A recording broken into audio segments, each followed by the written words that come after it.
মায়া জারার গালে হাত রেখে নরম কণ্ঠে বলে, তুমি মেয়েটা একদম বাজে না, তুমি পরিস্থিতির শিকার। তোমার বাবা মায়ের খুনিকে তো তুমি শাস্তি দিবে। এটাই তো একজন আদর্শ সন্তানের কাজ। আমি যেমন আমার মাকে যে খুন করেছে তাকে বাঁচতে দিতে চাই না, তুমিও ঠিক তাই করবে। ওরা দুজন যেমন আমার থেকে সব কেড়ে নিয়েছে, ঠিক তোমার থেকেও সব কেড়ে নিয়েছে। আমি তোমাকে আগলে না নিলে হয়? রুবি ঘৃণা ভরা কণ্ঠে বলে, এই দুইজন ব্যক্তি এত নিকৃষ্ট, ভাবতেই গা গুলিয়ে আসছে। আমি না নাটক সিনেমায় এমন বহুবার দেখেছি, বাস্তব জীবনেও দেখব কোনোদিন ভাবিনি। সবসময় ভাবতাম এগুলো বাস্তবে হয়ই না, এগুলো জাস্ট ফিল্ম। নিজের চোখের সামনে যখন দেখছি বাস্তবতা খুব ভালোভাবে বুঝতে পারছি। হ্যাঁ, পাপ তো করেছিলাম, কিন্তু সন্তান তো হারিয়েছি, যেটা ওই মিহির আর সোনালির জন্যই হারিয়েছি।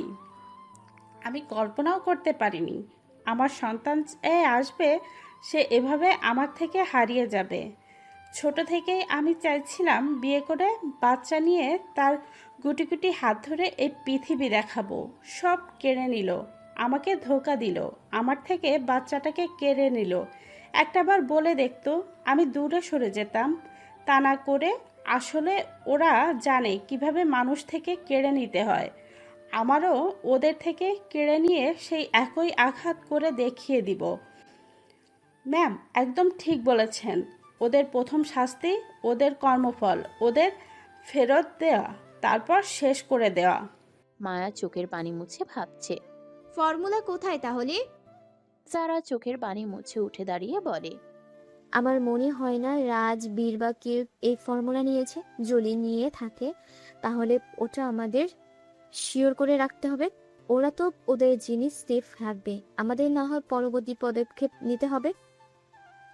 ডকুমেন্ট সম্পর্কে মন্ত্রীমশাই কিছুই জানে না যারা, কারণ মন্ত্রীমশাই সেদিন এটাও বলেছে ডকুমেন্ট কোথায়, এটা নাকি মা বলার আগেই চোখ বুজে নেয়।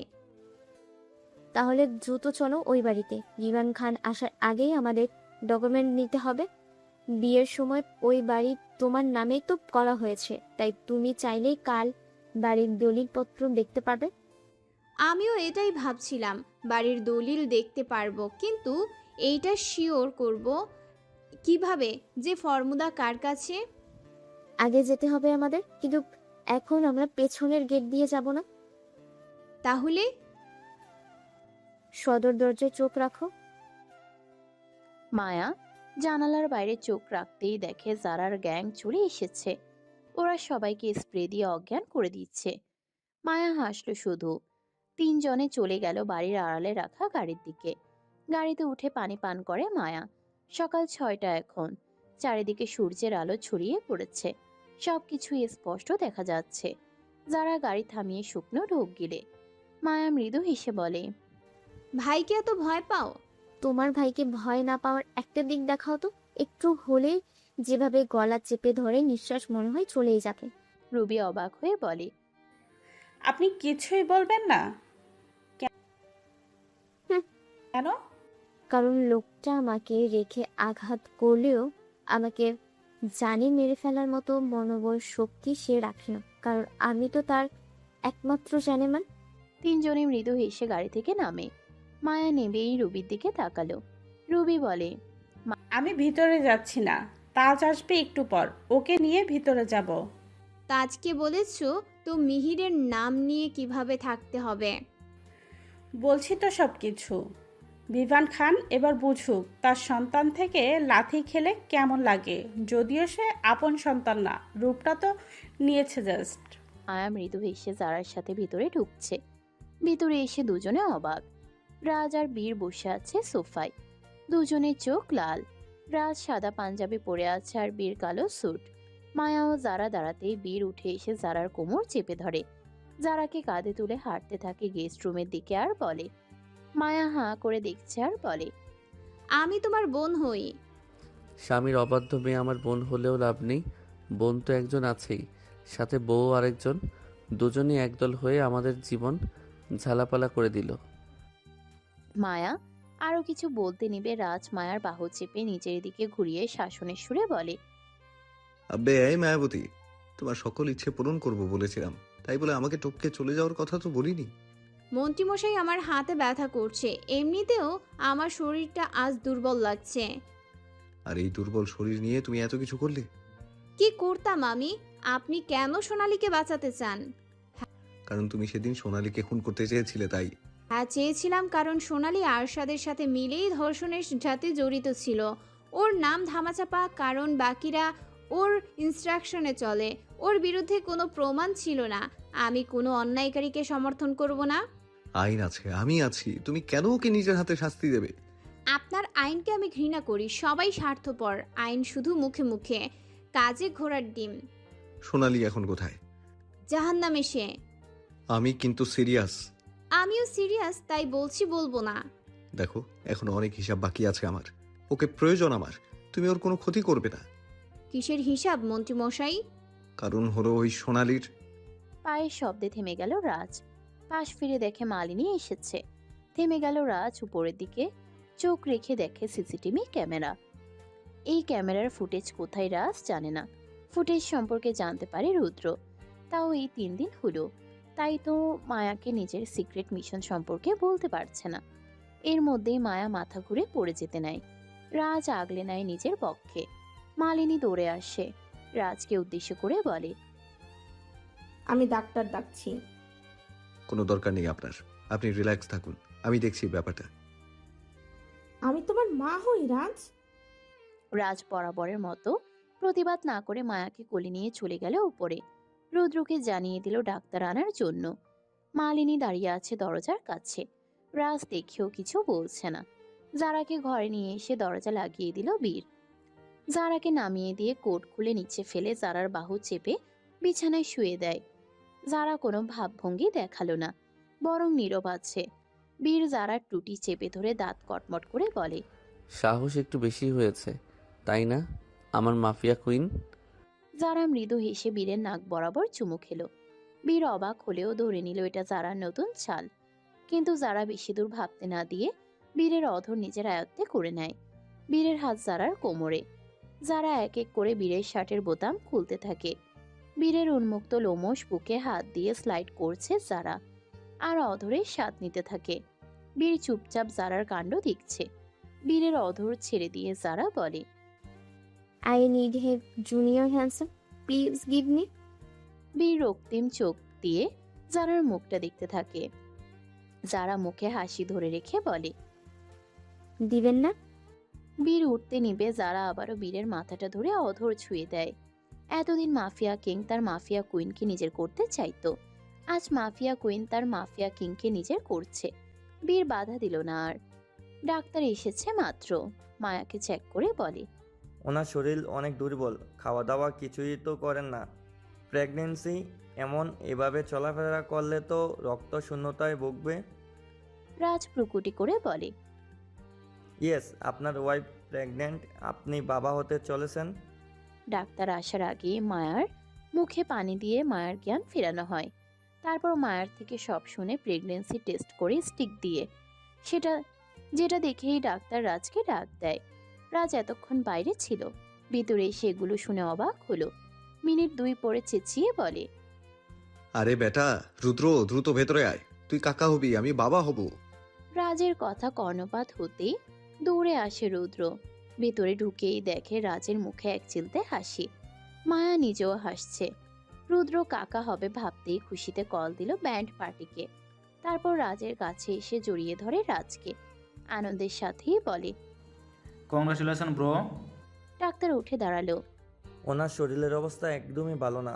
যতটুকু বুঝলাম ওনার শরীরের ঘাটতি আছে, যথেষ্ট যত্নের প্রয়োজন তার। প্রেশার নেই একদম, সাথে রক্ত শূন্যতা। ওনার প্রিপার টেক কেয়ার প্রয়োজন। সাথে কিছু ঔষধ দিল ডাক্তার। রুদ্র ওটা নিয়ে বাইরে বের হয়। মালিনী হালকা হেসে মায়ার কাছে এসে বলে, আমি তোমাদের বাবার কাছে জানিয়ে দিচ্ছি, তোমরা রেস্ট নাও। মায়া শুকনো দৃষ্টি দিয়ে দেখছে। রাজ একবারের জন্য তাকালো না মালিনীর দিকে। ছোট্ট থেকেই রাজ মালিনীর দিকে সেভাবে আগ্রহ নিয়ে তাকায় না। অসম্মান করেনি, কিন্তু মা বলে দাবি করেনি। ছোট রাজকে আগলে নিলে হয়তো এই দিন মালিনী দেখতো না। শাহানা পারভিনের মতোই রাজের মনে একটা ছোট্ট জায়গা করে নিতে পারত মালিনী। এই সম্পর্ক গড়ার মানসিকতা মালিনী ছিলই না। তাই তো আজ এরা দুজন দুজনকে এড়িয়ে চলে। ঘন্টা কিছুক্ষণ যেতেই বাড়িতে ব্যান্ড পার্টির শব্দ পাওয়া যায়। রুদ্র 2 হাত উপরে করে কোমর দুলিয়ে ব্যান্ড পার্টির সাথে নাচতে নাচতে ভিতরে আসে। সাথে আছে মায়ার জন্য ঔষধ। মেইন গেটে গাড়ি থামলো। সেই গাড়ি থেকে বের হলো মো ও পিয়াস। রাজ জানিয়ে দিয়েছে ওদেরকে। মো এসে রুদ্রর পাশে দাঁড়িয়ে হাসি মুখে বলে, আপু সুস্থ আছে রুদ্র ভাই? সুস্থ বলতে যা ধকল গিয়েছে তাতে আমারই কোনো ডেভেলপ না হলেও মা হওয়ার আনন্দ এখন শান্তিতে আছে ভাবিজি। ভিতরে চলো দেখে দিয়ে আসি। মো খুশিতে যেই নাচতে নিবে, পিয়াস মোয়ের হাত ধরে বাধা দিয়ে বলে, নিজের পেটের দিকে একবার তাকাও। ওটাকে আসতে কিন্তু আর মাত্র 3 মাস। নিজের পেটের দিকে একবার তাকাও। ওটাকে আসতে কিন্তু আর মাত্র 3 মাস। ডক্টর বলেছে বেশি ভয় নিলে বা লাফালাফি করলে তার আগেই সিজার করতে হবে। মো থেমে গেল। রুদ্র এখনো নাচতে থাকে আর ভিতরের দিকে যেতে থাকে। নিজ ঘরে থেকে ব্যান্ড পার্টির শব্দে সাদা পাঞ্জাবি পরিহিত অবস্থায় হাত উঁচিয়ে নাচতে থাকে মন্ত্রী। মায়া বুকে হাত ভাঁজ করে বলে, এটা কেমন পাগলামো মন্ত্রী মশাই?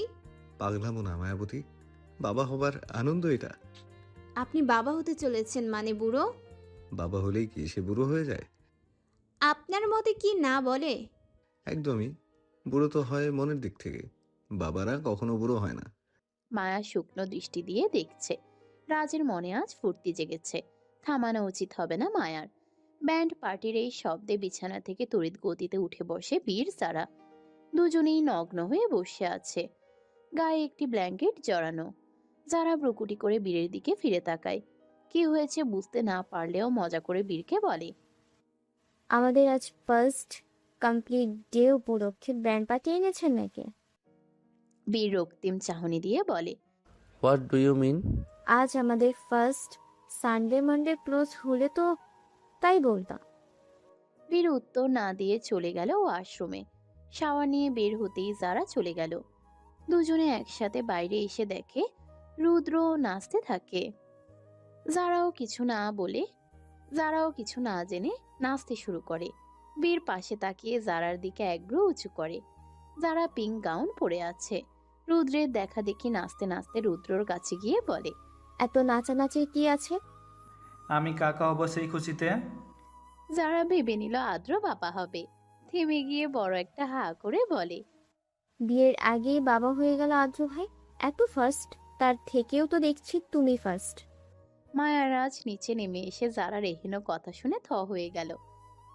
রুদ্র নিজেও নাচ থামিয়ে অবাক হয়ে বলে, হ্যাঁ, বিয়ের আগে কি আদ্র ভাইয়ের বেবিকে আহান আঙ্কেল একসেপ্ট করবে? আমার অবিবাহিত ভাইয়া বাবা হতে যাবে কোন দুঃখে? আমার যে ভাই বিবাহিত সেই ভাই আগে বাবা হবে, মানে তোমার বেবি বাবা হতে চলেছে। যারা পিছন ঘুরে মায়ারাজকে দেখে। মৌ এসে মায়াকে জড়িয়ে ধরে আনন্দের সাথে। যারা মুখে দুষ্টু হাসি রেখে বলে, রিয়েলি বেবি তুমি বাবা হতে চলেছো? রাজ মিনমিন করে বলে, মাফিয়ার বউ হয়েও কেমন সাহস নিয়ে বেবি বলে এই মেয়ে। আসলেই দম আছে এর। বাবা ঠিকই বলে, এটা একটা নাগিন। যারা মৃদু হেসে বীরের দিকে ফিরে বলে, আমার বেবিরও বেবি আসবে, মিষ্টি খাওয়াবে না হ্যান্ডসাম? বীর দাঁত কটমট করে বলে, তোমার বুইরা বেবির বেবি আসাতে মিষ্টি তো সেই খাওয়াবে, তবে আমি তোমাকে 40টা খাওয়াতে প্রস্তুত আছি জানেমান। রুদ্র ঢুঙ্গি ভঙ্গিতে বলে, ও প্লিজ ব্রো, এই সময় 40 নয়, বরং টকার কারণ হও। অন্তত বেবি হিসেবে কোনো বুড়োকে চুজ না করে তোমার বইয়ের কোলে থাকা মুতু করা বাবুকে দেখবে। হেসে দিল সবাই। মায়া রাজের কানের কাছে মুখ নিয়ে বলে, দেখেছেন তো বাবা হবার খবর আসতে না আসতেই আপনি বুড়ো হয়ে গেছেন। সবে তো একটা সন্তানের বাবা হওয়ার খবর দিলাম, এখনো আরো বাকি আছে মায়াবতী। তারাও আসুক, তারপর না হয় বুড়ো হয়ে তোমাকে নিয়ে বাথরুম বিলাসে পাড়ি দিব। মায়া মুখটা পাংশুটে করে সোফায় বসে। মৌ মায়ার পাশে বসে বলে, কিছু লাগবে আপু? মাহমুদ সর্দার এলেন বাড়িতে। মায়াকে দেখে বলে, কেমন লাগছে তোমার? মায়া শুধু চাইল মাহমুদ সর্দারের দিকে। মাহমুদ সর্দার স্বাভাবিক কণ্ঠে বলে, কালকের ব্যাপার ভুলে যাও। ওটা জাস্ট একটা দুঃস্বপ্ন ধরে নেওয়া হোক। মায়া কথা পাল্টিয়ে বলে, আপনি কোথায় ছিলেন? বাবা আর রোহিণীর কবর জিয়ারত করতে গিয়েছিলাম। রুদ্র এসে মাহমুদ সর্দারকে মিষ্টি খাওয়ালো। মাহমুদ সর্দার বলেন, মিষ্টিও রেডি? সব কিছুই রেডি বড় বাবা। মালিনী এসে দাঁড়ালো এক কোনায়, জানালো, ভাই আসবে কালকে, বিরাজকে আমাদের এখানেই থাক। ভাই না হয় আমাদের এখানেই থাকলো। যারা একবার মায়ের দিকে মৃদু হেসে তাকালো। মায়া নিজেও ঘাড় কাত করে হালকা হেসে ইশারা করে কিছু। রাজ আর বীর একসাথে দাঁড়িয়েছিল। রাজ দাড়ি চুলকে বীরের কাছে এসে বলে, মেরা বিবি হাসি তো হাম লোগ ফাঁসি। আমারটাও কিছু একটা পাকাচ্ছে বুঝলি। রুদ্র পাশ থেকে বলে, তোমাদেরগুলো তো তাও সামনে উপস্থিত থেকে কিছু পাকাচ্ছে, আমারটা কোথায়? তোর হবু শাশুড়ি জানে, আমরা কি জানি? এটা শাশুড়ি নাকি কুচক্রিনি, এইটাই তো বুঝি না। যেরাই হোক, ডাল মে কুচ কালা হে। না হলে এই একটা যুদ্ধে 3 দল কখনো ভাগ হয়ে যায় না। একটা হলো ফর্মুলা চোরের, আরেকটা আমাদের বউদের, আরেকটা আমরা অসহায় স্বামীদের। রুদ্র ও বীর একসাথে মাথা উপনিচ করে বলে। হুম। রাতের বেলা মায়া বসে আছে অফিসের কাজ নিয়ে। ল্যাপটপে ডিজাইন দেখতে ব্যস্ত। রাজ ব্যস্ত নিজের ফোন নিয়ে। মায়ার কাজ শেষ করে পাশ ফিরতেই রাজকে মনোযোগ দিয়ে ফোনে কিছু দেখতে দেখে বলে, কি দেখছেন মন্ত্রী মশাই? দেখছি, মানে উপায় খুঁজছি। কিসের? প্রেগনেন্ট অবস্থায় বাথরুম বিলাস করা সম্ভব কিনা এগুলো আর কি। হোয়াট? বউকে বক্ষে নিয়ে বাথরুম বিলাস করতে না পারলে আমার দিন ভালো যায় না মায়াবতী। আমাদের জুনিয়র আসতে চলেছে মন্ত্রী মশাই। হ্যাঁ তো, জুনিয়র আসার পরও আরও জুনিয়র আসবে। একটা জুনিয়র দিয়ে গিয়ে আমার বংশের বৃদ্ধি পূর্ণ হয়ে যাবে। কয়টা জুনিয়র লাগবে শুনি? কম হলেও 2টো। মায়া চোখ অন্যদিকে তাকালো। ল্যাপটপ টেবিলের উপর রেখে বিছানায় বসলো। রাজ এসির পাওয়ার বাড়িয়ে ব্ল্যাঙ্কেট জড়াতে নেবে, অমনি শুনতে পায় বাবা মায়ের চিল্লাচিল্লি, সেই সাথে ভাঙচুরের শব্দ। মায়া আর রাজ দুজনেই একটু অবাক হয়ে উঠে দাঁড়ালো। রাজ দরজা খুলে নিচে উকি দিতেই দেখে মাহমুদ সর্দারের ঘরের দরজা খোলা। হুট করে একটা শোপিস এসে বাইরে টুকরো হয়ে গেল, যেটা ছুঁড়ে মারে মালিনী। মাহমুদ সর্দার চিৎকার করে বলেন, পাগল হয়েছো তুমি? পাগলা গারদে কল দিব নাকি? মালিনীও বলে ওঠেন, হ্যাঁ তাই করো। তোমার মতলব আমি বুঝি না। সুস্থ আমিটাকে অসুস্থ বানিয়ে পাগলা গারদে রেখে তুমি অন্য নারী নিয়ে মনোরঞ্জন করবে? মাহমুদ সর্দার ফুঁসে উঠে বলেন, মুখ সামলে কথা বলো, নাহলে কিন্তু এই বয়সে আমার হাত চলবে। বাড়িতে আমাদের বাচ্চা কাচ্চারা থাকে, নিজের সম্মান ধরে রেখো। মাহমুদ সর্দারের কথা শুনে স্পষ্ট বোঝা গেল তিনি হাঁপাচ্ছেন এবং খুবই রেখে আছেন। বাবা মায়ের ব্যাপারে বাম হাত ঢোকানো উচিত না, কিন্তু এখন ওদিকে না গেলে হিতে বিপরীত হতে পারে। বিশেষ করে মালিনী কোনো অঘটন ঘটালে বিপদ আছে। রাজ একটু ভেবে পা আগাতেই দেখে মো পিয়াস দরজা খুলে বাইরে এলো। মিলি ফোলা ফোলা চোখে বাইরে এসে দেখছে। রাজ এই প্রথম একটু লজ্জা পেল যেন। স্বামী স্ত্রীর মনোমালিন্য জনসম্মুখে যাওয়াটা লজ্জাজনক ব্যাপার, তাও আবার সে ব্যাপারটা বাবা মায়ের ক্ষেত্রে। মিলি বিষণ্ণ মনে বলে, কি হয়েছে বাড়িতে? প্রথমে হিয়াকে খুঁজে পাওয়া গেল না, এখন মমও ভাইকে খুঁজে পাওয়া যাচ্ছে না। বাবা অজ্ঞান হয়ে বাড়িতে সেই যে এসেছে, এখনো নিজের ঘরে ঘাপটি মেরে বসে আছে। এখন আবার এরা কি শুরু করলো? বাড়ির উপর এমন অশান্তি হঠাৎ কেন আসতে গেল? মিলির কান্না দেখে রাজের মন নরম হলো। ওদিকে মালিনী এখনো চিৎকার করছে। তার হারিয়ে যাওয়া সন্তানের কথা উল্লেখ করে মাহমুদ সর্দারকে কথা শুনিয়ে দিচ্ছে। মিলির কান্নার গতি আরো বাড়ল। মায়া এসে জড়িয়ে ধরে বলে, সব ঠিক হয়ে যাবে মিলি। মিলি কালকের ঘটনা কিছুই জানে না। মায়া ইচ্ছে করেই তারেককে বলে মিলিকে নিজের সাথে ব্যস্ত রাখে, তাই মায়ার নাটক সম্পর্কে অবগত না মিলি। গ্লাস ভাঙার আরেকটা শব্দ আসতেই কেঁপে ওঠে মিলি। আরেকটা ঘর থেকে বেরোয় আসে বীর আর সারা। ও অপর পাশের ঘর থেকে সিয়াও ফোলা চোখে এসে মিলিকে সামলে নেয়। সিয়াও কিছু জানে না। এখন বাবা মায়ের এইসব কাণ্ডে মায়ের উপর রাগ বাড়ছে সিয়ার। তার মা যা শুরু করেছে এতে মায়ের জীবনে বড় বিপদ আসতে চলেছে। মায়া যদি একবার জানতে পারে মালিনী তার জীবনের আরেক শত্রু, তাহলে হয়তো সোনালীর মতোই মালিনীকে গুম করে দিবে। ভয়তে সিয়া আর মালিনীর কথা বলেনি মায়ার কাছে। শত হোক মা হয়, মাকে হারানোর ভয় সন্তানের কাছে আছে। মাকে হারানোর ভয় সন্তানের আছে। রাজ সবাইকে দেখে বলে। আমি নিচে যাচ্ছি। রাজ হাতা গুটিয়ে নিচে নামছে। মায়া নিচে নামতে নিলে দেখলো রুবির মেসেজ। মায়া লিখে দিল। আমি জানানোর পর এনো। মায়া এবার নিচে গেল। মাহমুদ সর্দার ক্ষিপ্ত এবার। তার রাগ মাথা চাড়া দিয়েছে। হাত উঁচিয়ে মালিনীর দিকে যাবে অমনি রাজ এসে ধরে নিল হাতটা। মাহমুদ সর্দার কাঁপা কাঁপা অবস্থায় তাকালেন ছেলের দিকে। রাজ শান্ত চাহনি দিয়ে হাতটা ধরে আছে। মাহমুদ সর্দার একটু স্থির হতেই রাজ ঠোঁটে দুষ্টু হাসি ফুটিয়ে বলে। মন্ত্রীর বাবা হয়ে কিনা বোন নির্যাতন করো বাবা? তোমার নামে তো দেখছি মামলা করতে হবে। মাহমুদ সর্দার ব্যাককল হয়ে গেলেন ছেলের এমন কথা শুনে। রাজের দিকে চোখ বড় বড় করে তাকিয়ে বলেন। আমি তোমার বাবা হই। তাই তো জেলে যাওয়ার আগে রেড অ্যালার্ট দিয়ে দিলাম বাবা, ভুলেও বউ নির্যাতন করবে না। এতে করে বুড়ো বয়সী নাতি নাতনি নিয়ে খেলা না করে জেলের ভাত খেতে হবে। মায়া বুকে হাত ভাঁজ করে মালিনীর সামনে এসে বলে। মন্ত্রীমশাই যদিও বাবাকে থামিয়ে দিলেন, তবে আমি কিন্তু বাবার সাপোর্টে আছি। হ্যাঁ, বউ নির্যাতন আমিও বাবাকে করতে দিব না, কিন্তু বউ পরিবর্তন করার সুযোগ করে দিব ঠিকই। মাহমুদ সর্দার রাগের মধ্যেও ভীষণ খেলেন। ছেলে ছিল একরকম, এখন আবার বৌমা কি শুরু করলো। মালিনী ক্ষিপ্ত অবস্থায় বলে। লজ্জা করেন এসব বলতে? একদমই না, বরং একজন আদর্শ বৌমা হিসেবে আমার উচিত আমার শ্বশুর মশাইকে সুখে রাখা। আমি বলতে বাধ্য, আমার শ্বশুর আপনার মতো বউ পেয়ে সুখে নেই। সে বেটার কাউকে ডিজার্ভ করে। আমি কিন্তু তুড়ি মেরে তার জন্য বেটার কাউকে এনে দিতে পারি, যদি আপনি বাড়াবাড়ি করেন তো। আমি কিন্তু তোমার শাশুড়ি হই মায়া। আমার শ্বশুরের 2 নাম্বার বউ আপনি। এখনো 4টা সিরিয়াল আছে। আমি দরকার হয় 3 নম্বর সিরিয়ালে বেস্ট একটা শাশুমা এই নেই সুখের সংসার সামলাবো। মাহমুদ সর্দার গলা খাকারি দিয়ে বলেন। এগুলো কি বলছো তুমি মা? রাজ ঠোঁটের কোণে দুষ্টু হাসি বজায় রেখেই বলে। ছেলে লাগাম ছাড়লে চোখ কপালে, বৌমা লাগাম ছাড়লে গলা নিচে। এটা কেমন লজিক বাবা? তোমার লজিকের মায়েরে বাপ। তোমার থেকেই এইসব শিখেছে আমার বৌমা।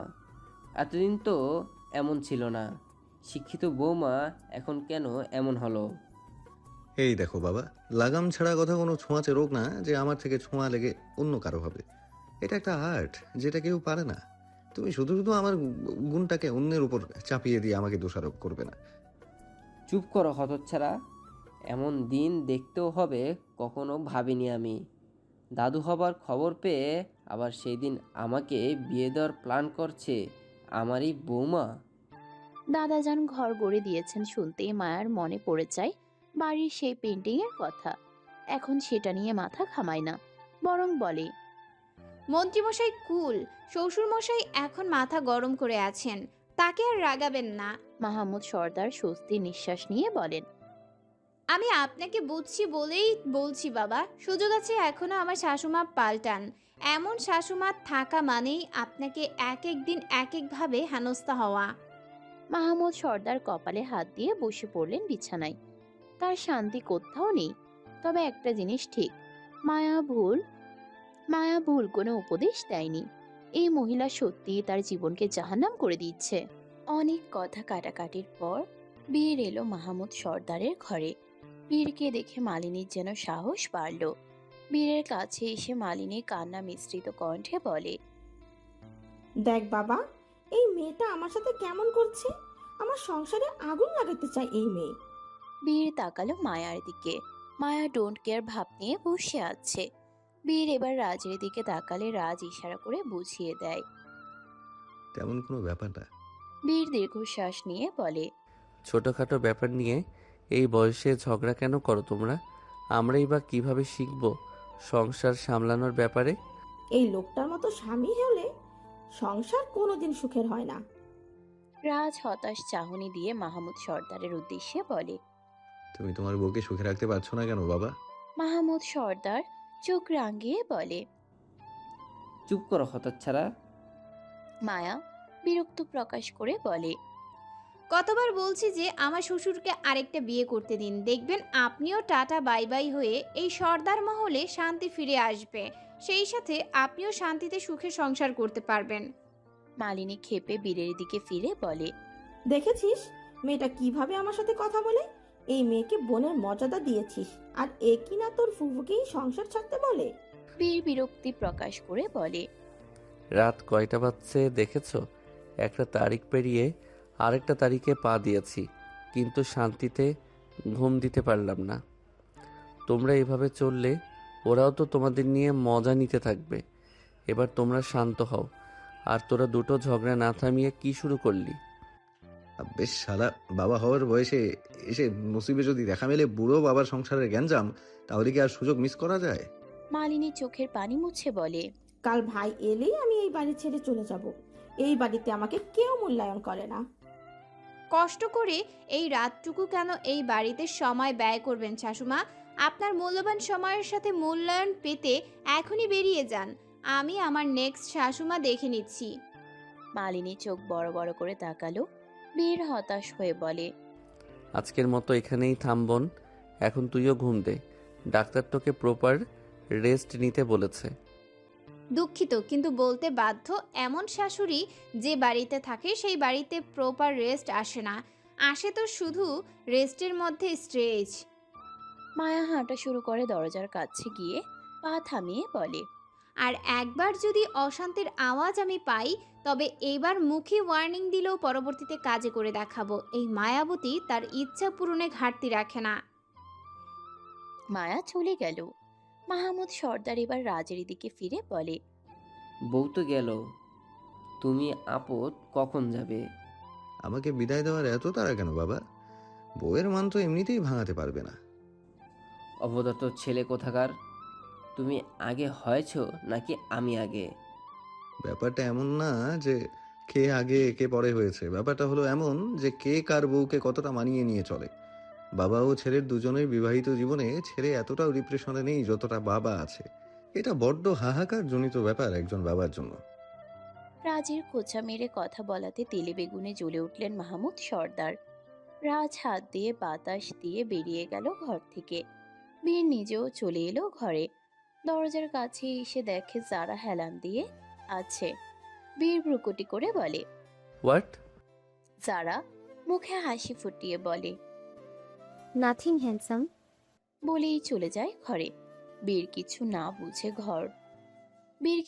বুঝে ঘরে ঢুকে জারার গলা থেকে ওড়না সরিয়ে বিছানার উপর রাখে।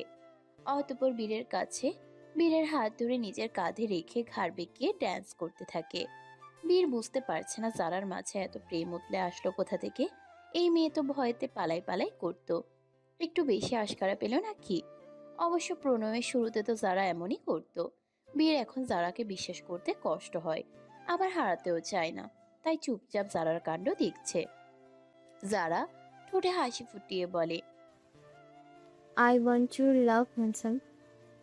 বীর ভ্রুকুটি করে বলে, হঠাৎ এতটা আকুলতা কেন আমাকে নিয়ে?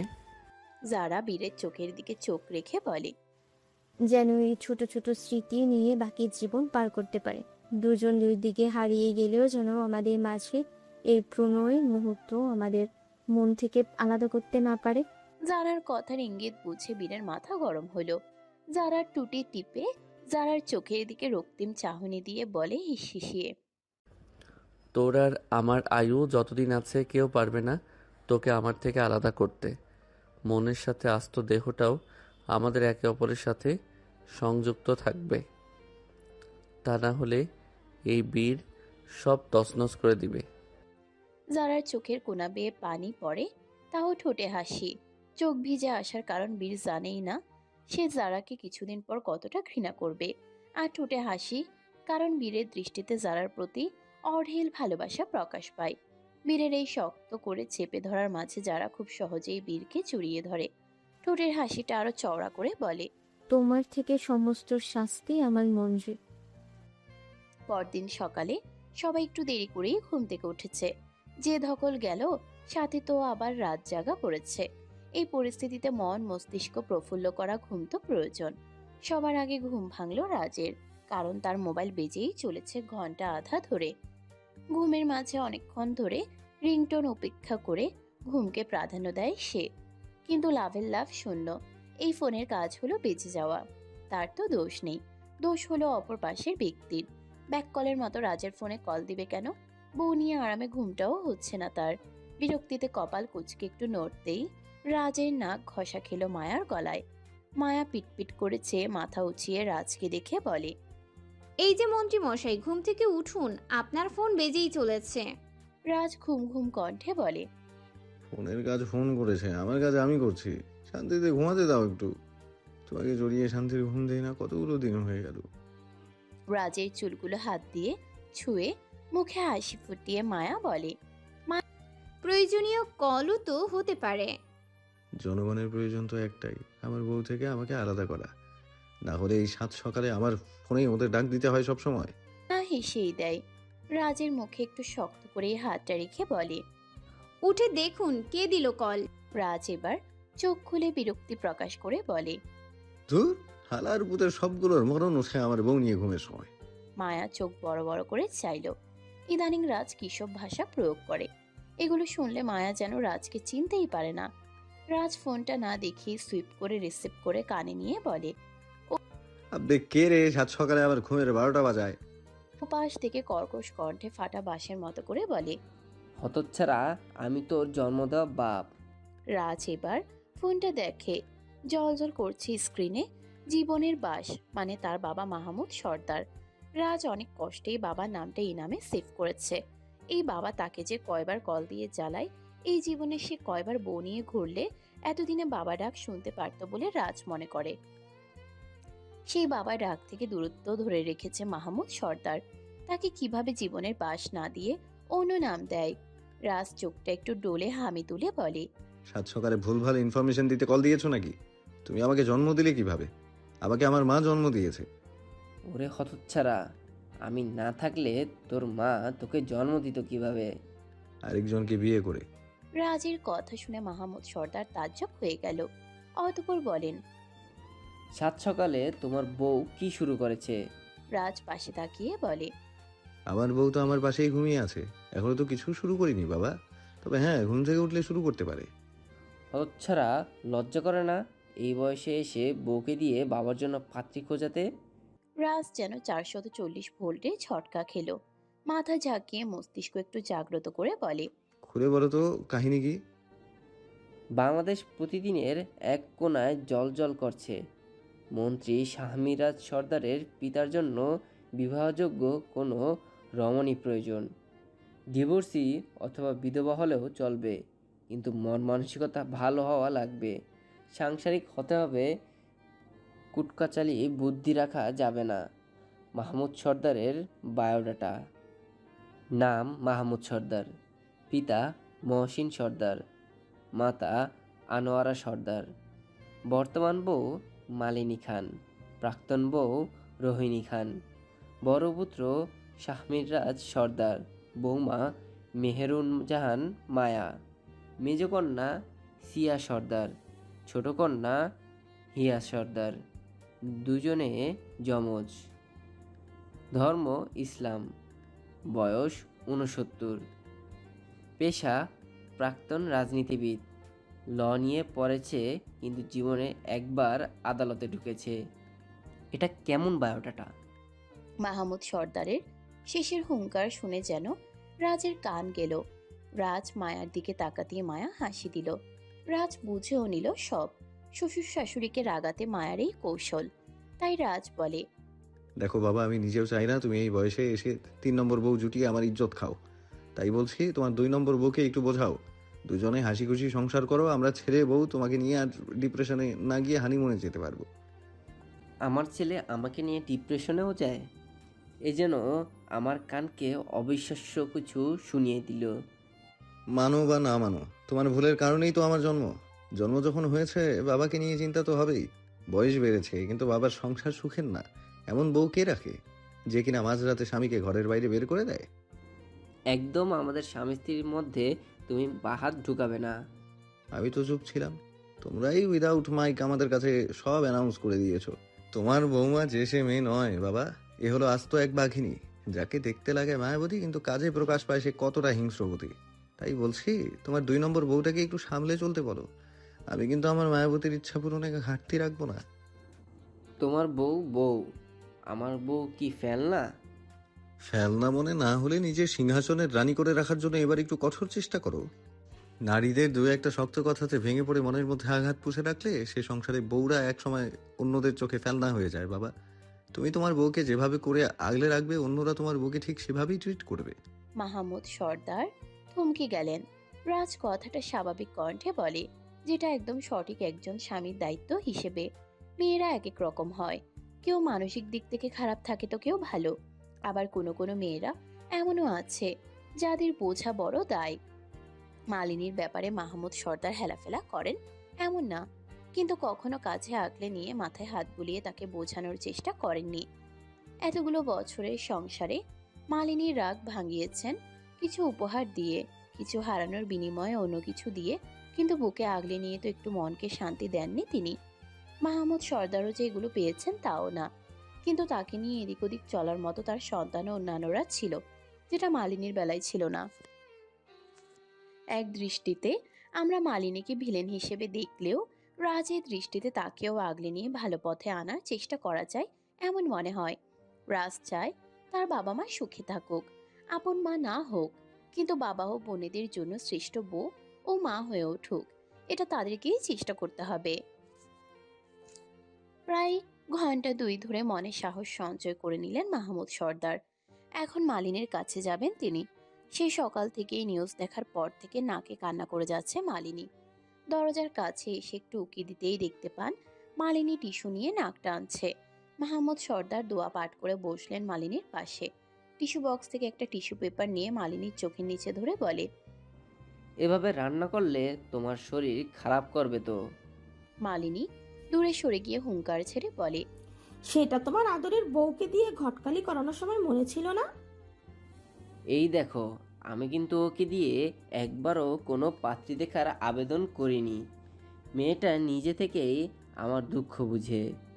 বলতে গিয়ে মালিনীর ডাগর ডাগর চাহনি দেখে থেমে শুকনো ঢোক গিলে আবার বলেন, মানে মেয়েটা নিজের মতো মন করা ভেবে নিয়ে এমন করেছে।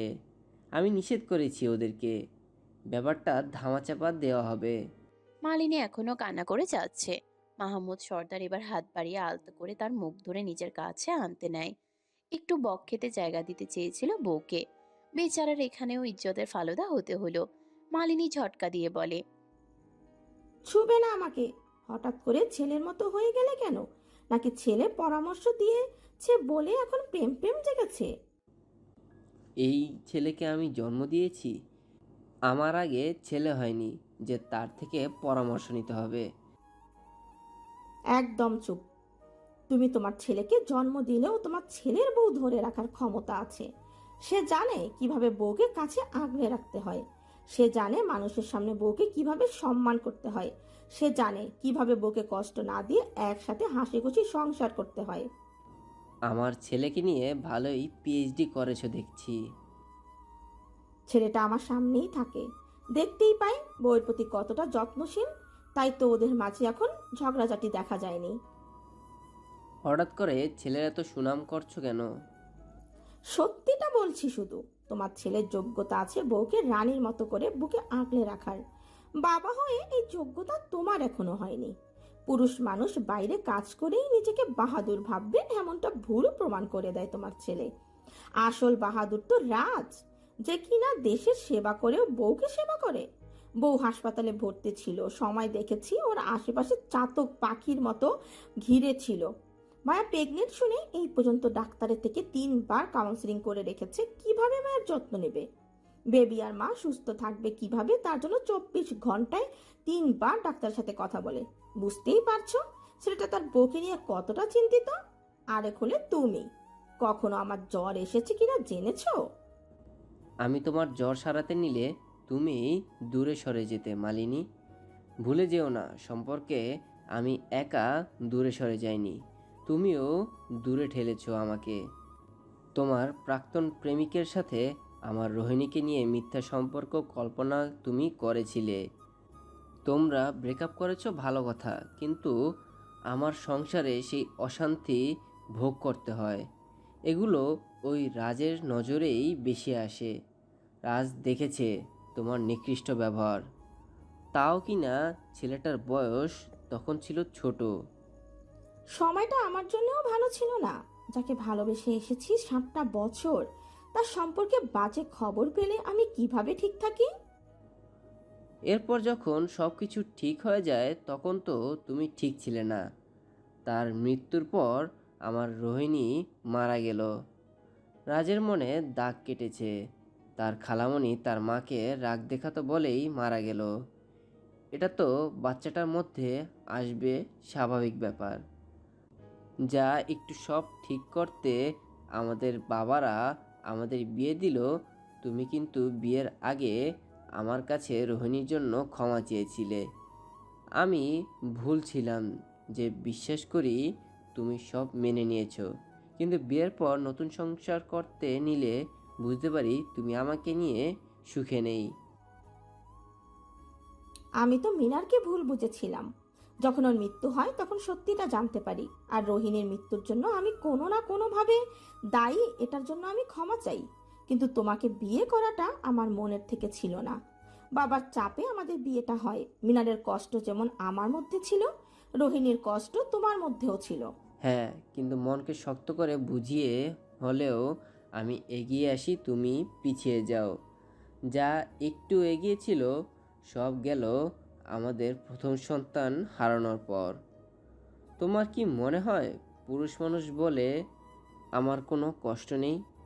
আমার একটা ছেলে প্রতিবন্ধী হলো, যদিও রাজ সুস্থ, কিন্তু তাজের কষ্ট আমার আছে। আর একটা ছেলে হয়ে হারিয়ে গেল। বাবার কষ্টটা তোমরা মায়েরা বুঝবে না। বাবার কষ্ট বুঝবে যারা বাবা হয়েছে, শুধু তারাই। জীবনের এই পথ চলায় সবার কষ্টের মাপকাঠি আছে, শুধু আমার নেই। মায়া মেয়েটা আমার সেই কষ্ট বুঝেছে। হ্যাঁ, তাই তো তোমার জন্য আরেকটা বউ আনতে চাই। কথার উল্টো মনে করো কেন? পুরোটা তো শুনবে নাকি? কোনো কথা শুনতে চাই না। আমার ভাই আসবে একটু পর, ওখানেই ফয়সালা হবে। শালাটা আমার এতগুলো বছর পর আসবে, তাকে এভাবে চাপ দিলে হয়? তাও যদি নবদম্পতি হতো। বুড়ো বুড়ির সংসারের আবার কিসের ফয়সালা? তোমার মুখে আমি কোনো কথা শুনতে চাই না। জন্ম না দিয়েও রাজ আমাকে যতটা বোঝে, স্বামী হয়েও তুমি ততটা বোঝো না আমাকে। নারী জাতির মারপ্যাচ এত বেশি যে আমার মতো সহজ মাথায় এগুলো আসে না। এই হতচ্ছাড়া ছোকরাটা সব মারপ্যাচ ভালো বোঝে। যত জ্বালা আমার। ছেলের থেকে পরামর্শ না নিয়ে বৌমার পরামর্শে চলা উচিত। আসলেই সুখে থাকবো আমি। রাগের বশে কি থেকে কি বললেন কিছুই মাথায় নেই মাহমুদ সর্দারের। মালিনী হতবাক চাহনি দিয়ে দেখছে শুধু। মাহমুদ সর্দার কথা থামিয়ে মুখে হাত দিয়ে দাঁড়ালেন। মালিনী ফুঁসতে ফুঁসতে বলে, তুমি এক্ষুনি এই ঘর থেকে বের হও, না হলে আরো এক দফা ভাঙচুর হবে। বের হও। চিৎকার করে বলার কারণে মাহমুদ সর্দার একটু কেঁপে উঠলেন। ঘর থেকে বের হতে হতে মিনমিন করে বলেন, বউদের অভিমান ভাঙানো সহজ, কিন্তু জঞ্জাল বউদের না। আমার বৌমার মতো বউ হলে সবার মন বুঝতো। বাংলাদেশ এয়ারলাইন্স থেকে নামলো বিভান খান ও তার স্ত্রী রাজিয়া খান। তাদের পিছনে আছে গার্ড। বিভান খান নেমে প্রকৃতি দেখতে ব্যস্ত। রাজিয়া একটু কাঁপছে। বাবা ছেলে এক জায়গা হলেই তো গলা আটকে আসা পরিবেশ। বাবার কথার উল্টো চলে ছেলে। বীরের সাথে কোনো কথার মিল নেই বিভান খানের। রাজিয়াকে চিন্তিত দেখে বিভান খান বলেন, কি ব্যাপার, চিন্তিত কেন? তোমাকে দেখে ছেলেটা খুশি হবে। রাজিয়া আলতো হেসে বলে। বিভান খানের ঠোঁটে বিদ্রুপের হাসি। বোঝাই যাচ্ছে রাজিয়া ভুল কিছু বলেছে বলেই এই হাসিটা তার ঠোঁটে। হলরুমের সোফায় বসে এখনো কান্না করে যাচ্ছে মালিনী।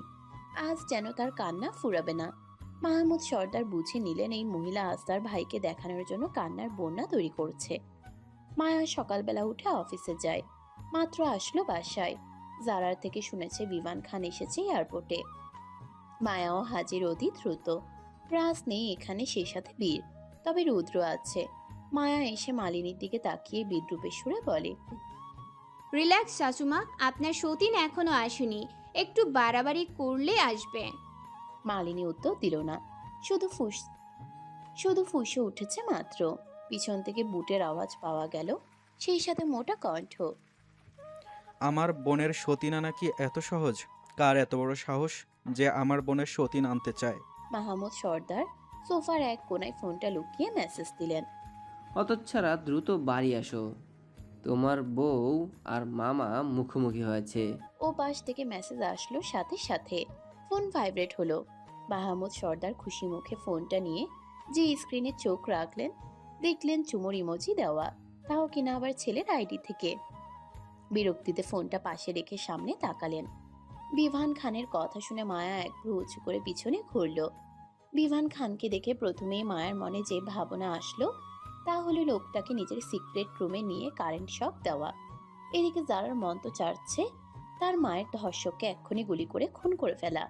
বুকে হাত ভাঁজ করে দাঁত কিরমির করে দেখছে বিভান খানকে। মায়া ইশারা করে রিল্যাক্স হতে বলে এগিয়ে আসলো বিভান খানের দিকে। মৃদু হেসে বলে, আপনার বোনের সতীন আনার সাহস কোনো সাধারণ মেয়ে দেখাচ্ছে না মামা শ্বশুর মশাই। এই দেশের একমাত্র কৃষিমন্ত্রীর বউ যে কিনা 4টা কোম্পানির মালিক, এমন মেয়ের সাহস থাকবে না তো কার থাকবে? বিভান খান তাকালেন মায়ার চোখ জোড়ার দিকে। কতটা আত্মবিশ্বাসের সাথে কথা বলছে মায়া। মৃদু হেসে বলেন, নাইস কনফিডেন্ট, কিন্তু ওভার কনফিডেন্ট ভালো না মেয়ে। মায়া এবার ভিলেনি হাসি দিয়ে বলে, যেই কনফিডেন্ট রেখে জীবনে শেষ বয়সে এসেও সফলতা অর্জন করা যায় না, ওই কনফিডেন্ট ভালো নাকি সেই কনফিডেন্ট ভালো যেটাতে চুটকি মেরে সফলতা অর্জন করা যায়? বিভান খান কিছু বুঝলেন না। রাজিয়া এসে মায়াকে জড়িয়ে ধরে বলে, সেই সাথে দাম্ভিকতাও আছে মেয়েটার। বিভান খানের কথা শুনে মায়া মৃদু হেসে বলে, আমি আমার শাশুড়ির মতো সাহসী আর দাম্ভিকতা বজায় রেখে চলি বলেই আমার মন্ত্রীমশাই আমাকে মায়াবতী রূপে গ্রহণ করেছে। মালিনী দৌড়ে এসে বিভান খানের সামনে দাঁড়িয়ে বলে, ভাইয়া তুমি এসেছো, আমাকে এখান থেকে নিয়ে যাও। আমার দিন একদম খারাপ যাচ্ছে। প্রথমে হিয়াকে হারিয়েছি, এখন সোনালীকে পাওয়া যাচ্ছে না। আমার সংসার ভাঙতে চললো। আমি থাকবো না এমন সংসারে। তালাকের ব্যবস্থা করো দ্রুত। মাহমুদ সর্দার খুব খুব করে কাশলেন। মায়া ফিচেল হেসে বলে, এর পরেও বলবেন যে আমি আমার শ্বশুরকে আরেকটা বিয়ে দিতে পারবো না? শ্বশুরের যদি তালাক হয়ে যায় তাহলে তার আরেকটা বিয়ে কেন দিব না আমি? শোনো মেয়ে, তুমি ছোট মানুষ, তাই অনেক কিছু জানো না। আমার বোন অনেক কষ্ট সহ্য করেছে জীবনে। আর আমার শ্বশুর, সে কি আনন্দে প্রতিটা দিন ঈদ পালন করেছেন? সে পুরুষ মানুষ, তার জীবনটা শক্ত মনের করে কোনো রকমে কাটালো মানেই কি সব মিটমাট? আজও সে তার কষ্ট ভুলতে যায় কবরস্থানে। সেখানেই মাঝে মাঝে স্থির চোখে নিজের বাবা আর বউয়ের কবরটা দেখে মনকে শান্তি দেয়। একবারও ভেবেছেন কেউ এইটা কতটা কষ্টকর? সবাই নীরব দর্শকের মতো মায়ের কথা শুনল। রুদ্র পরিস্থিতি সামাল দিতে এগিয়ে এসে বলে, হাই, আমি রুদ্র। বিভান খান এবার রুদ্রের সাথে সাক্ষাৎ করেন। রুদ্র বলে, বসে কথা বলি আমরা। মুন্নি নাস্তানো গেস্ট এসেছে। সার্ভেন্টকে কথাটা বলেই বিভান খানকে বসতে বলে রুদ্র। বিভান খান সোফায় বসতেই বাকিরাও নিজ জায়গায় বসে। মায়া বসলো আলিশান আসনে। বিভান খান সেদিকে চোখ রেখে বলেন, এখানে নাকি মোহনা বসার অধিকার রাখে? মোহনা তো শুনলাম ফিরেও এসেছে, কোথায় সে?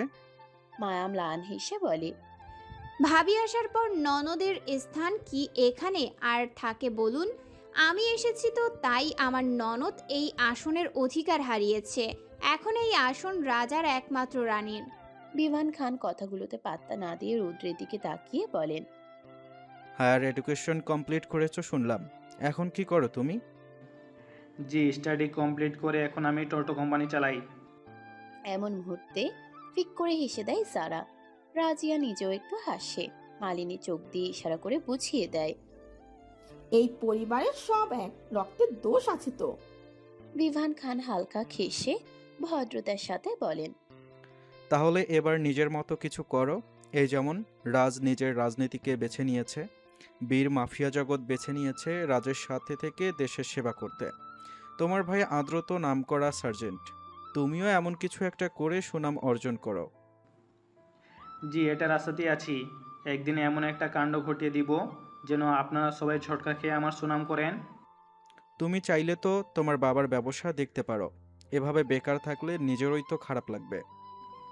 আমার কর্মক্ষমতা সম্পর্কে অবগত থাকার কারণে আমার বাবা তার ব্যবসায় আমাকে নিতে চায় না।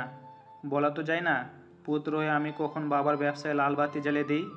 আপনি চাইলে আমি আপনার ব্যবসায় যোগ দিতে পারি। আপনার তো দেখছি আমার উপরে আস্থা আছে। আপনার ব্যবসায় ঢুকলে আমি কিছু শিখতেও পারবো আর কিছু জানতেও পারবো।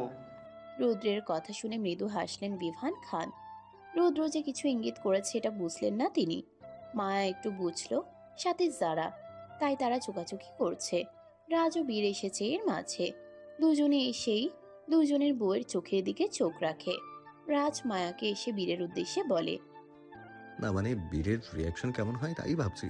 তোমাকেও জট পাকিয়ে তোলার আগে জট ছাড়ার ব্যবস্থা করো ভাই। এই বয়সে এসে আমি আমার বাবার ডিভোর্স দিতে চাই না। আমাদের বউদের মতলব কিন্তু ভালো না। তোর বউকে তুই সামলা। আমার বউ ঠিকই আছে এখনো। জানি না ভিতরে ভিতরে কি পাকাচ্ছে। বীর যখন রাজিয়ার দিকে চোখ রাখলো, চোখটা যেন একটু ভিজে গেল। কণ্ঠ নরম করে বলল, মা। সবাই রাজ বীরের দিকে চোখ রাখলো। রাজিয়া ছুটে এসে বীরকে জড়িয়ে ধরে বলে, মাকে কি ভোলা যায়? জানোই তো আমার কাজের প্রয়োজন ছাড়া দেশের বাইরে যেতে ইচ্ছে করে না। দাদুর স্মৃতি আঁকড়ে ধরে রাখতে আমার ভালো লাগে। দাদুর খুনিকে আমি বের করতে এখনো ব্যস্ত। এখন তো আবার আমার মন্ত্রীর লাইফ রিস্ক। চারদিক থেকে তার বৌমা খুশির সংবাদ দিয়েছে। চারদিক থেকে শত্রুদের নজর লেগেছে তো। রাজিয়া হালকা হেসে বলল। বীরের চোখে দৃষ্টি দিয়ে দেখালো জারাকে। যারা এগিয়ে আসছে। রাজিয়া তাকালো জারার দিকে। গোলাপি রঙের লম্বা গোল জামা, হাতা কাটা আর ওড়নার এক কোনায় ঝুলানো। ছোট চুলগুলো স্ট্রেট হয়ে আছে, চোখটা একটু ঘোলা। মুখে মেকআপ আছে, সাথে চোখে কাজল ও ঠোঁটে হালকা নুট কালারের লিপস্টিক। রাজিয়া খুশি হয়ে হাত এগিয়ে দিল। যারা হাতটা ধরে রাজিয়াকে জড়িয়ে ধরে।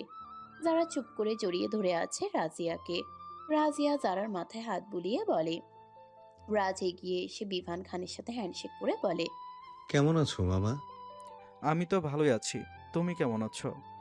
এমনিতেই ভালো থাকি, এখন বাবা হওয়ার খুশিতে দ্বিগুণ ভালো আছি। তোমার বউ তো আমার বোনের সংসার ভাঙতে চায়। আধা ভাঙা সংসার করতে পারে না যেখানে, ওটা আলাদা করে ভাঙার প্রয়োজন হয় না মামা, নিজে থেকেই ভেঙে যায়। আমার বউ শুধু নতুন রূপে গড়ার চেষ্টা করছে। বাহ, বউয়ের হয়ে সাফাই গাইছো। সত্য কথা বললেই তোমাদের মতো কিছু তৃতীয় ব্যক্তি স্বামী স্ত্রী সম্পর্কের মধ্যে কিছু তিক্ত বুলি ছিটিয়ে দাও। এই যেমন আমি আমার বউয়ের হয়ে কিছু বলেছি বলে তোমার কাছে সাফাই গাওয়া। অনেকের ভাষ্যমতে বলা হয় বউয়ের আঁচলের নিচে মুখ লুকানো। আমি অবশ্য এগুলোতে কান দিই না। আমার সুখ আমার কাছে, যার জ্বলবে সে তো আগুন ছিঁড়াতেও চাইবে। আমি না হয় ঠান্ডা পানির মতো বর্ষণ দিয়ে আগুন নিভিয়ে দেব। বিভান খান আরো কিছু বলতে নিবে, মালিনী আড়ালে হাত টিপে ধরে। বিভান খান একটু থেমে প্রসঙ্গ পাল্টে বলেন, আমি এসেছি যেহেতু আমার ছেলে বৌমার বিয়ে উপলক্ষে এবার একটা গ্র্যান্ড পার্টি হবে। সে তুমি আসবে বলেই আমরাও অনুষ্ঠান করিনি মামা। গ্রেট, তাহলে কাল পরশুর মধ্যে অনুষ্ঠান করা হোক। মায়া বাধা দিয়ে বলে, আপনি হয়তো জানেন না, আমাদের পরিবারের অবস্থান এখন ভালো না। আমার ননদ হারিয়ে গেছে, আমার কাকি শাশুড়ি হারিয়ে গেছেন, আমার দুটো দেবরও হারিয়ে গেছে। এক এক করে অবশ্য এই মহলের সবাই হারাতেই থাকে। যাই হোক, শেষমেশ আমার শ্বশুর শাশুড়ির সংসারটা হারাতে বসেছে। এর মধ্যে ওয়েডিং পার্টি রাখাটা শোভা পায় না। বিভান খান কিছু বলতে নিবেন তার আগে রাজ বলে, শোভা পাবে মায়াবতী। যারা হারিয়ে যাওয়ার তারা হারিয়ে গেছে, কিন্তু বাকিরা তো সুখে থাকবে। মায়া চোখ বড় বড় করে চাইল। রাজ মৃদু হেসে বলল, অনুষ্ঠানের ব্যবস্থা করা হোক। যারা এবার বীরের দিকে তাকালো। বীর কিছু না বলে রাজিয়াকে আগলে নিয়ে ওদের কথা শুনছে। মায়া ভ্রুকুটি করে যারাকে মেসেজ দেয়, এদের কথা শেষ হলে উপরে এসো। যারা মেসেজ পড়ে লেখে, ওকে। নিজের ঘরের ব্যালকনিতে দাঁড়িয়ে আছে মায়া। রাজ আছে মাহমুদ সর্দারের সাথে নিজস্ব আলাপে। যারা এসেছে মাত্র, পিছন থেকেই জিজ্ঞাসা করে, এখন কি করবে? খবর পেলাম নতুন। কিসের? মালিনী খান সবকিছুর সাথে ইচ্ছাকৃত যুক্ত না, কিন্তু সে বাধ্য হয়ে এসব করেছে। কিভাবে জানতে পারলে? আমার যে স্পাইম্যান ও সোনালীকে ফলো করতো কালকে থেকে মালিনী খানকে ফলো করা শুরু করে, কারণ আমাদের নেক্সট টার্গেট তো সে। মালিনী খান খুব ধূর্ত মহিলা, একটু ভুল তার জীবনে হলেও সেইটা তার সন্তান হারিয়ে যাওয়া। ইনফ্যাক্ট সন্তান জীবিত আছে, এখনো কোথায় আছে এটা জানে বিভান খান আর সোনালী। ওরাই কিডন্যাপ করে রেখেছে সেই সন্তানকে। সন্তানের নাম কি, দেখতে কেমন, কিছুই জানেন না মালিনী খান। জানতে পারবে ঠিক তখন যখন সে ফর্মুলা উদ্ধার করে দিতে পারবে। ব্রেনটাকে খুব ভালোভাবে সাজিয়ে রেখেছে বিভান খান। নিজের বাবাকে খুন, বোনকে খুন, আরেক বোনের সন্তানকে কিডন্যাপ, এছাড়াও আরও তো আছেই। মালিনী খান ধৈর্য ধরে দুদিকে খেলছেন, একদিকে সন্তানের সুরক্ষিত রাখছেন, আরেকদিকে ফর্মুলার হয়ে কাজ করছেন। এখনও বিভান খানের আশেপাশে গিয়ে খোঁজ নেয় কোনো যুবক আছে কি না। মোস্ট ইন্টারেস্টিং ব্যাপার হলো বিভান খানের হয়ে কোনো যুবক কাজ করতে গেলে তার সাথে মালিনী খান গোপনে ডিএনএ টেস্ট করে হারিয়ে যাওয়া সন্তানকে দেখবার জন্য। তার মনটা খুব ছটফট করছে। নিজেদের গ্যাংয়ের কাউকে দেখলেই তার মনটা হয়তো জানান দেয় ভাই তার সন্তানকে খারাপ পথে রেখেছে গোপনভাবে। মা তো এমন করছে। তাহলে কি আমরা প্ল্যান চেঞ্জ করব? মালিনী খানের কোনো ক্ষতি করব না। ক্ষতি আমরা করব না, এটা ভুল। শত্রুকে মারতে হলে তার আশেপাশের শক্তিগুলোকে দুর্বল করতে হবে, ঠিক যেমন সোনালীর করেছিলাম। মিহিরকে দিয়ে সোনালীর কিডন্যাপ, ঠিক তেমনি দুর্বল মালিনী খানকে দিয়ে হবে বিভান খানের বরবাদ। আইডিয়া মন্দ না, কিন্তু তাজের ব্যাপারটা আমি বুঝতে পারছি না তাজের খোঁজ চলছে যেখানে মন্ত্রীমশাই কিভাবে বিয়ের অনুষ্ঠান করে। মিলির অবস্থানটাও তো ভালো না, সিয়াও এখন এক কোনায় পড়ে আছে কষ্টে। এইগুলো রাজনীতির এক একটা চাল। তোমার মন্ত্রীমশাই একজন মন্ত্রী, তাকে বুদ্ধি দিয়ে খেলতে হয়। পারিবারিক সমস্যা দেখিয়ে যদি নিজেকে দুর্বল রাখে তাহলে বিপরীত দল হামলা করবে। মনে আছে তো, সামান্য গুলি লাগার পরই শিহরাম রাজকে দুর্বল ঘিরে তার ভাইকে কিডন্যাপ করানো হয়। এটাই হলো শত্রু দলের উদ্দেশ্য। ওরা সুযোগ খোঁজে কখন একটা দুর্বল স্থান পাবে আর সেই বরাবর আঘাত পড়বে। এখানে হয়তো এমনটাই হয়েছে। সুবিধে কিন্তু আমাদের। আমরা এই সুযোগে দাদুর ঘর কিছু সম্ভব না, যারা সিসি ক্যামেরা লাগানো আছে ঠিক দাদুর ঘর বরাবর হলো হল রুমে। মায়া একটু থেমে আবার বলে, আচ্ছা, তাহলে আমরা যে সোনালীকে কিডন্যাপ করিয়েছি এটাও তো ধরা পড়ার কথা। তাহলে কি আমরা ধরা পড়েছি? এই জন্যই কি বিভান খান আজকে শান্ত ছিল যে সোনালী আমাদের কাছে আছে বলে কোনো চিন্তা নেই, এই অনুষ্ঠানে সুযোগ বুঝে সোনালীকে উদ্ধার করবে?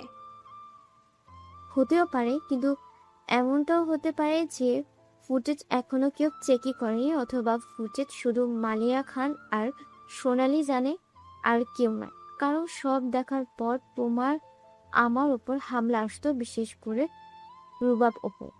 আমরা সকলেই কিন্তু সুরক্ষিত এখনো। ওই বিভান খান অন্তত রুবিকে হামলা করত, এইটা যখন করেনি তার মানে ফুটেজ অন্য কেউ সরিয়েছে যে আমাদের ভালো চায়, অথবা তারও কিছু চাওয়া পাওয়া আছে। কে হতে পারে সে জানি না, কিন্তু বের তো করতেই হবে। একে একে সবাইকে শেষ করে দেব যারা আমার মাকে অত্যাচার করেছে। কাউকে ছাড়বো না। ওই সোনালীর সাথে নিলে মোহন সর্দার আমার মাকে অত্যাচার করেছে, আমার মাকে স্ত্রীর মর্যাদা দেয়নি, কালেও বলে হেলা করতে। এমনকি আমার বোন যখন মায়ের গর্ভে, সেই অবস্থায় রাতের বেলা অসহায়ের মেঘু কান্না করে মা। স্বামী হিসেবে একজন গর্ভবতী বউকে দয়া দেখায়নি দেখছা। বাবা হয়ে আমার দিকের মুখ ফিরিয়ে তাকালো না। গর্ভে থাকা বোনটা এই রাজপ্রাসাদের না হয়ে হলো রাস্তায়। আমরা এত ভালো পরিচয়ে থাকলেও আজ এতে। মায়ের চোখ জ্বলজ্বল করছে। যারা হাতটা এগিয়ে মায়ের কাঁধে রাখলো। দুজনের মাঝে নীরবতা। এর মধ্যেই শুনতে পায়, আমাদের অনাথ হবার পিছনে আমাদের বাবাই দায়ী। আমাদের বাবা আর কেউ না, ওই মোহন সর্দার। মৌয়ের কথা শুনে অবাক হয়ে পিছন ফিরল মায়া। মৌয়ের চোখ ভেজা, ফুলে ওঠা পেটে হাত দিয়ে রেখেছে। গা কাঁপছে একটু একটু। মায়া এগিয়ে এসে জড়িয়ে ধরে। মৌ কান্না করে বলে, বলো না আপু, আমি কি ভুল কিছু শুনেছি? মায়া মিথ্যে বলতে পারল না। মাথা দুলিয়ে বুঝিয়ে দিল হ্যাঁ। মৌয়ের পাল্টা প্রশ্ন, কেন করলে লোকটা এমন?